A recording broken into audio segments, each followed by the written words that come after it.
Hello! This here is the insectary. This is the place where we rear our Culicoides, or biting midgets. As you can see here, this is the container in which we breed them.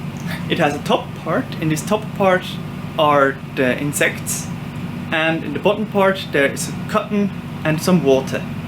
On the base of this cardboard box here, there is one little filtration paper where we put on the larvae, and the larvae can then emerge to the adult stage.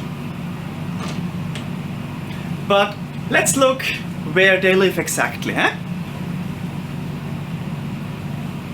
As you can see in this climate chamber, there are multiple trays filled with water. This water is moved by a pump. This pump induces a current, and all those Culicoides need a certain current to develop. As you can see here, we have some cushions, and on these cushions, those little filtration papers, they are coated with eggs. Culicoides need some bedding on which they can attach themselves, and we provide them here with this little cushion of plastic. Let's now have a look inside one of those trays, shall we? Looking inside this tray, we can see here on this cushion right now there are pupae. So after emerging from the eggs, the Culicoides first swim in the water, then they start pupating and attach themselves again to substrate. But how do we get those eggs? Well, for starters, those Culicoides need to feed. Normally they feed on sugar water, but to lay eggs they need, like the mosquitoes, some blood. But how do we give them the blood?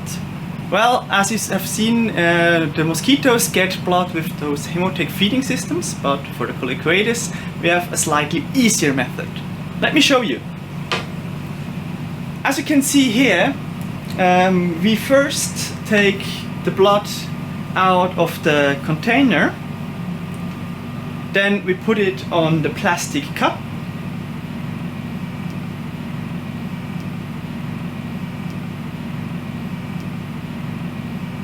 take a membrane, in this case a parafilm,